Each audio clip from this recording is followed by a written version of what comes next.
Hello students, स्वागत है आपका बीएड विद एसएसपी में। लास्ट क्लास में हमने CC5 जो आपकी बुक है बीएड की वो कंप्लीट की थी। वो उसके हमने सभी 5 यूनिट्स कर लिए थे। एक बार मैं आपको बताना चाहता हूँ कि उस 5 यूनिट्स में हमने क्या क्या किया था, ताकि आपको थोड़ा सा रिवीजन हो जाए और वो हमारे लिए काफ़ी बेटर रहे, ताकि हम उससे रिलेटेड आगे बढ़ सकें। क्योंकि हमें CC6 करना है, वो थोड़ा सा डिपेंड करता है आपके CC5 पे।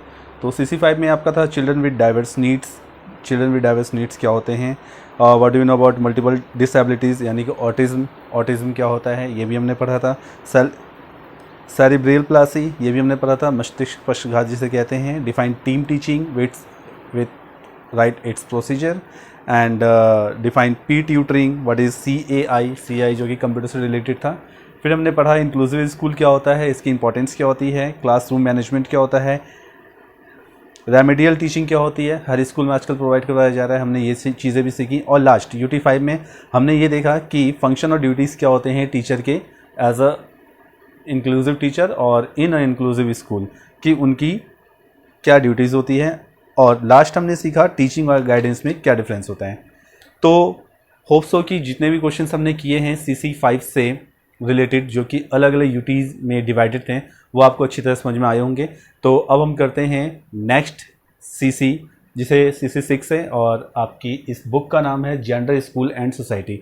Gender school and society means कि इसके 5 यूनिट्स में हम यही पढ़ेंगे कि जेंडर, स्कूल और सोसाइटी।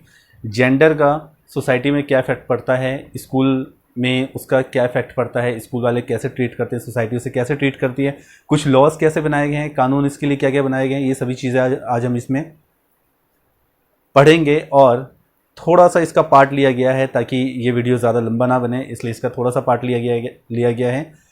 यूनिट 1 है ये। यूनिट 2, 3, 4, 5 में हम ये सभी चीज़ें पढ़ेंगे जो कि आपको ये प्रॉपर वे में इंफॉर्मेशन देंगे कि जेंडर का हमारे सोसाइटी में क्या इम्पोर्टेंस है, और जेंडर डिस्क्रिमिनेशन क्या होता है, क्यों नहीं करना चाहिए, गवर्नमेंट क्या लॉ लेके आई है, ये सभी चीज़ें हम इस सीरीज़ में पढ़ेंगे, UT6 के सीरीज़ में। तो चलिए CC6 के सीरीज़ में पढ़ेंगे, और आज हम CC6 का UT1 करने जा रहे हैं। तो चलिए स्टार्ट करते हैं आज की वीडियो। देखिए स्टूडेंट्स, UT1 जो कि आपका नाम है जेंडर इश्यूज़। जेंडर इश्यूज़ आमतौर पे क्या हमारे सोसाइटी में देखी जा सकती हैं। जेंडर इशू, देखिए अभी तो जेंडर इशू बहुत ज़्यादा कम हो गया है। थोड़ा सा मैं आपको इंट्रोडक्शन देना चाहूँगा इस बारे में। जेंडर इशू इसलिए कम हुआ है क्योंकि थोड़ा सा एजुकेशन में इम्प्रूवमेंट किया गया है, और एजुकेशन में इम्प्रूवमेंट में भी कह सकते हैं कि वेस्टर्न कंट्रीज़ को देखते हुए ये हमने फॉलो किया है। वैसे ही वेस्टर्न कंट्रीज़ में जो सेक्स रेशो है वो हमारी कंट्री से कहीं ज़्यादा है, 1027 पर 1000 मेल्स। देखिए सबसे पहले हमें ये जानने की जरूरत है सेक्स रेशियो क्या होता है। हालांकि आप ये पहले के इसमें पढ़ चुके हैं, फिर भी मैं आपको बता दूं, सेक्स रेशियो को हिंदी में लिंग अनुपात कहते हैं। लिंग अनुपात ऐसे मेजर किया जाता है कि 1000 पुरुष पे महिलाओं की संख्या कितनी है। तो अगर हम ये वेस्टर्न कंट्रीज में देखें तो वहाँ पे पुरुषों की संख्या महिलाओं की संख्या से कम होती है। वो लोग फीमेल्स को ज़्यादा प्रेफर करते हैं। ये अलग टॉपिक है क्यों करते हैं, बस हमें ये ध्यान रखना है कि इंडिया में ऐसा नहीं है, और सेक्स रेशो इक्वल होना चाहिए, इतना डिफ्रेंशिएट नहीं होना चाहिए, इतना डिक्लाइन नहीं होना चाहिए जितना कि इंडिया में। तो चलिए आते हैं टॉपिक पे हम। आपको फर्स्ट क्वेश्चन है, what is gender bias, discuss its causes. देखिए जेंडर बाइज क्या होता है। बाइज का मतलब पहले देख लेते हैं। इसका मतलब होता है झुकाव या पक्षपात, यानी कि आप किसी पर्टिकुलर एक जेंडर के प्रति डिक्लाइन हो रहे हैं, उसको इम्पॉर्टेंस दे रहे हैं। और होप सो कि आप जानते ही मैं किस जेंडर की बात कर रहा हूँ। वो जेंडर है मेल जेंडर, कि आप एक मेल जेंडर को बहुत ज़्यादा इंपॉर्टेंस दे रहे हैं। तो if we define the definition of gender bias, then we see that this is the situation to maintain the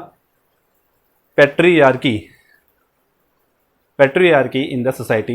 This can defined as the discrimination on the basis of gender stereotype and prejudice. देखिए ये कुछ technical words हैं, terminologies भी कह सकते हैं आप इस UT1 की, कि आपको ये मालूम होना चाहिए। क्यों मालूम होना चाहिए? क्योंकि ये वर्ड अगर आप यूज़ नहीं करेंगे एग्जाम में तो हो सकता है कि आपके मार्क्स कम मिलें या मिले ही नहीं। तो first of all we see that patriarchy means होता है, पेट्रियार्की मीन्स होता है पितृसत्तात्मक समाज। पितृसत्तात्मक समाज, ये बहुत ज़्यादा शुद्ध हिंदी है।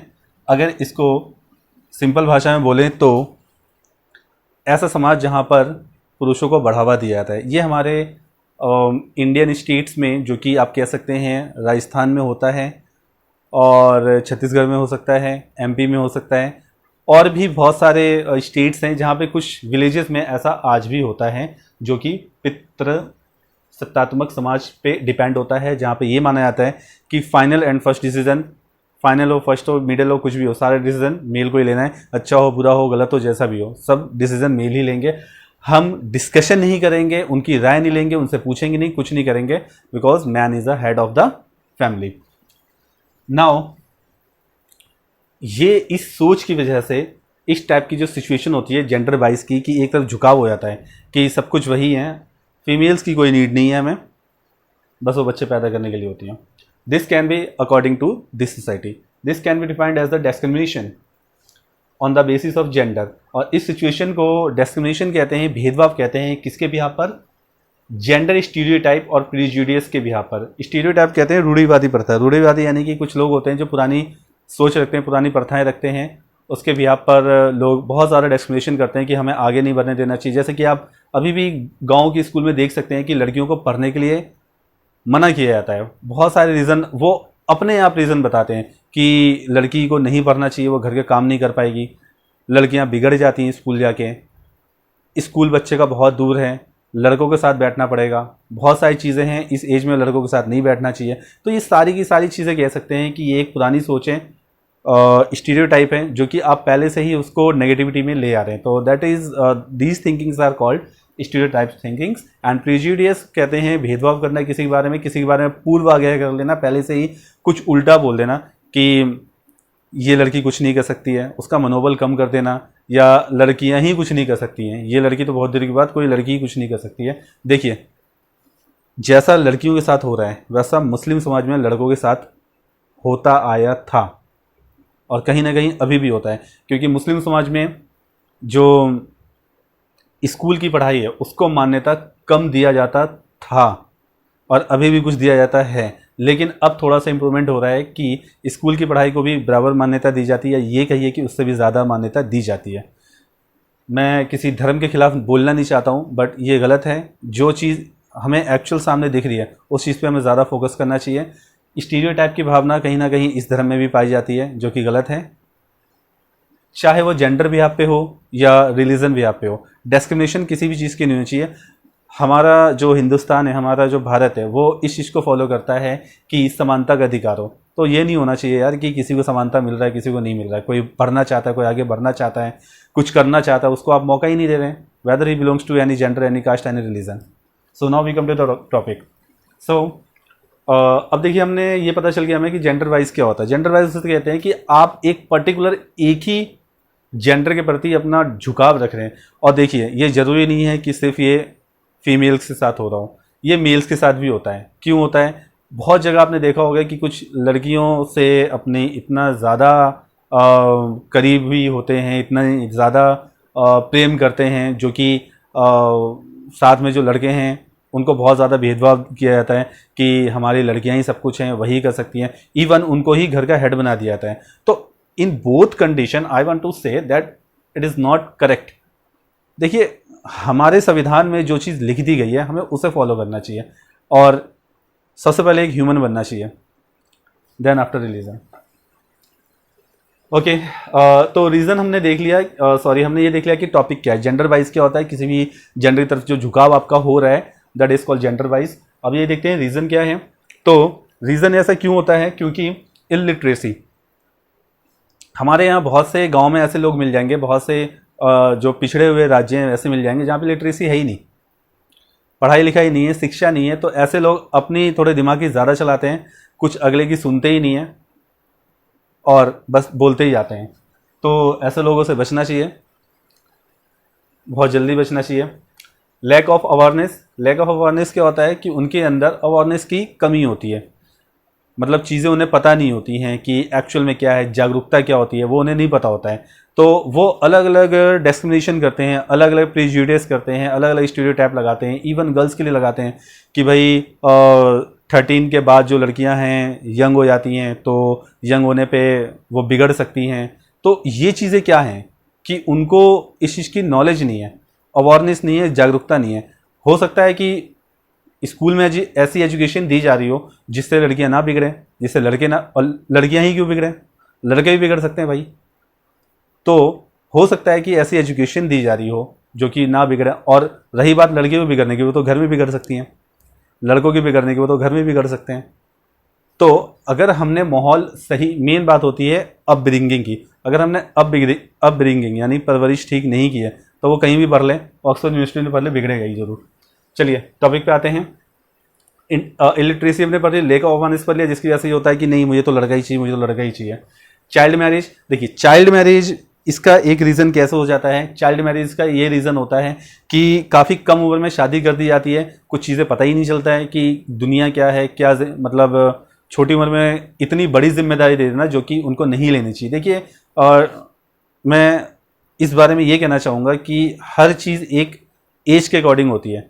एज के अकॉर्डिंग अगर वो चीज़ आपसे नहीं हुई है या आप रह गए हैं करने से, तो वो आपकी मजबूरी है। लेकिन जानबूझ के किया जा रहा है, जो चीज़ बाद में होने वाली वो आप पहले करके बैठ जाओ, वो गलत है। For example child marriage, child marriage हमारी सोसाइटी में अबॉलिश है, according to constitution it is the abolish in society. लेकिन संविधान के अनुसार हमारे कानून में ये अपराध है, मना किया गया है। लेकिन फिर भी आप देख सकते हैं कि कुछ गाँव में ये चीज़ होती है, ऐसा नहीं होना चाहिए। देखिए, कुछ गांव में बहुत सारी चीज़ें होती हैं, जेंडर डिस्क्रिमिनेशन इतना ज़्यादा होता है खास करके लड़कियों के लिए कि बहुत ज़्यादा होता है। चाइल्ड मैरिज, कुछ चीज़ें ऐसी हैं जो कि न्यूज़ में आए दिन आप देख सकते हैं। राजस्थान में अभी 4 दिन पहले एक न्यूज़ देखा गया था जो कि बहुत ही ख़राब न्यूज़ था। मैं बताना नहीं चाहता हूँ कि उस न्यूज़ से रिलेटेड क्या था, बस आप ये कह सकते हैं कि जेंडर डिस्क्रिमिनेशन का बहुत ही ख़राब एग्जाम्पल था वो।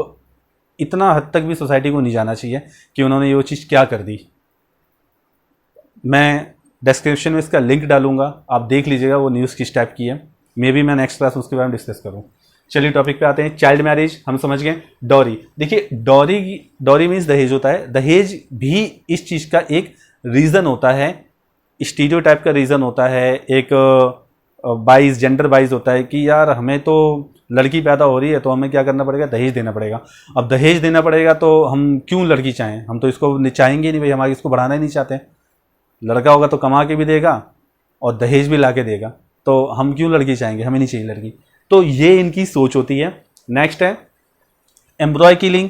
कई बार इन चीज़ों से बचने के लिए पेट में ही लड़कियों को मार दिया जाता है।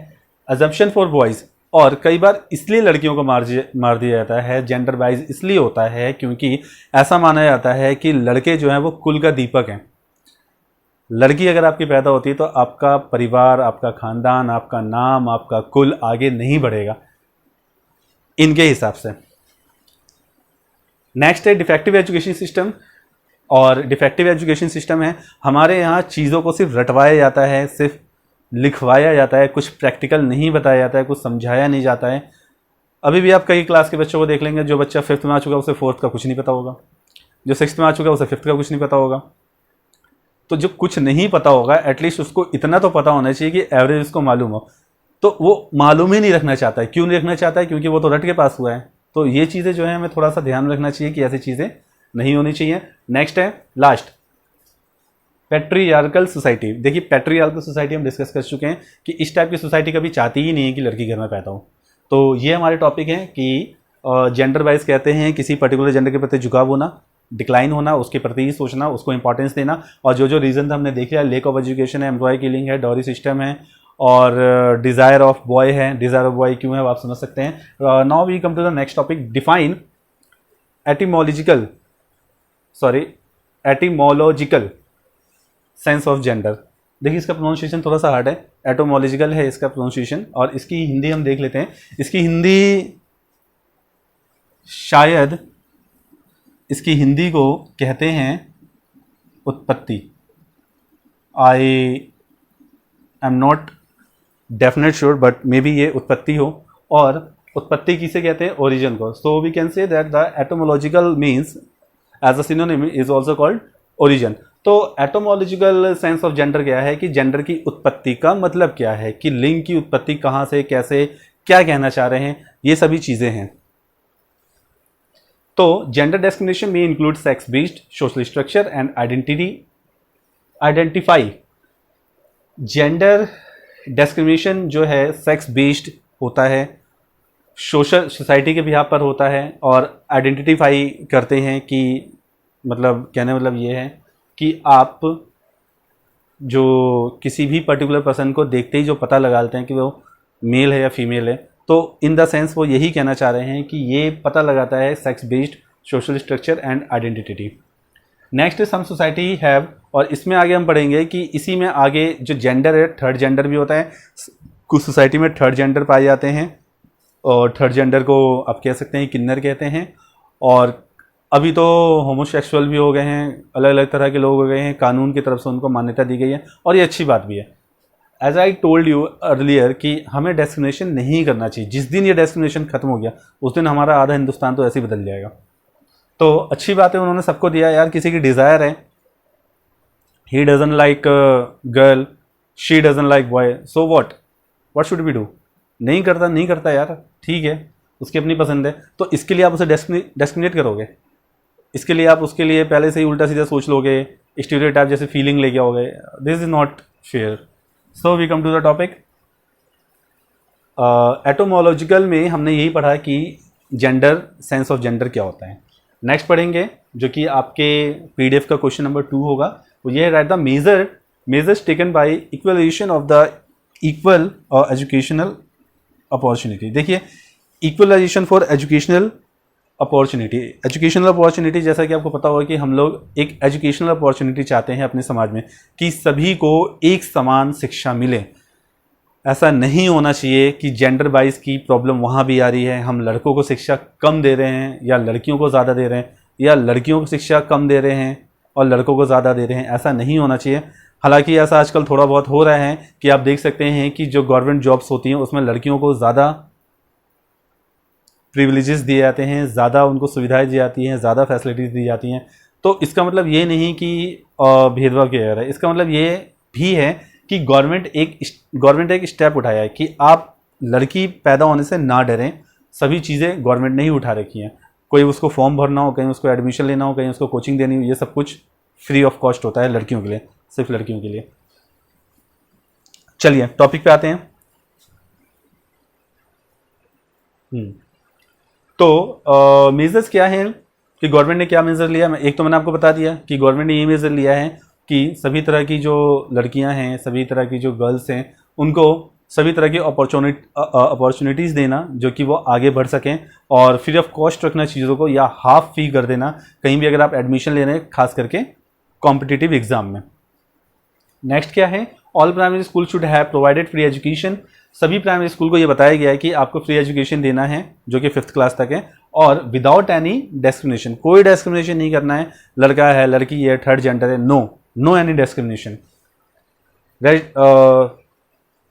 रेजिडेंशियल आश्रम और गुरुकुल्स, देखिए इसमें नेक्स्ट स्टेप ये लिया गया है कि रेजिडेंशियल बनाए गए हैं, गुरुकुल्स बनाए हैं और आश्रम बनाए गए हैं ट्राइबल एरियाज़ में, क्योंकि वहाँ पे फैसिलिटीज़ पहुँचाना इतना आसान नहीं होता। तो एक गवर्नमेंट का ही इनिशिएटिव है कि उन्होंने जो भी लोकल जो पीपल हैं उनके जरिए गुरुकुल बनाए हैं, आश्रम बनवाए हैं, रेजिडेंशियल्स बनवाए, ताकि वहाँ के जो लोकल पीपल हैं वो वहाँ पे पढ़ाई लिखाई कर सकें। जिन्होंने पढ़ाई छोड़ दी है वो भी पढ़ाई कर सकें। तो women participation have been given priority in various education policies that is need included in 5 years plan. देखिए फर्स्ट पार्ट जो मैंने आपको बताया था कि वुमेन को कुछ चीज़ें फ्री कर रखी हैं, हाफ कर रखा है, तो वो इसी का पॉइंट है कि गवर्नमेंट ने वुमेन के पार्टिसिपेशन हर एजुकेशन फील्ड में कर रखा है, चाहे वो पढ़ाएं या पढ़ें, चाहे वो नौकरी दें या नौकरी लें। आप देख सकते हैं IAS ऑफिसर, IPS ऑफिसर, दोनों हमें क्या दिख जाएंगे, फीमेल्स दिख जाएंगी। तो ये गवर्नमेंट का इनिशिएटिव जो कि बहुत अच्छी बात है। तो हमारे तीनों क्वेश्चन आज से कंप्लीट है, होप तो आपको समझ में आएगा। एक बार रिवाइज कर लेते हैं। What is the gender wise, discuss its causes. Gender wise क्या होता है कि किसी एक जेंडर के प्रति झुकाव रखना, डिक्लाइन होना, इंपॉर्टेंस देना, उसको जेंडर वाइज कहते हैं इसका। और ज़्यादातर हमारे इंडिया में ये देखा जाता है कि हम लोग बॉयज़ को ज़्यादा प्रायोरिटी देते हैं, जबकि यूरोपियन कंट्रीज़ में ऐसा नहीं है। और बॉयज़ को प्रायोरिटीज़ देने के जो रीज़न है वो ये इलिटरेसी हो गया, लेक ऑफ अवेयरनेस हो गया, प्रीजुडिस हो गया, स्टीरियोटाइप हो गया, ऐसे थिंकिंग हो गई कि नहीं यार लड़का जो है कुल का दीपक होता है, तो एक्सेट्रा एक्सेट्रा, ये सभी चीज़ें जो कि जेंडर वाइज को इंपॉर्टेंस देती हैं। डिफाइन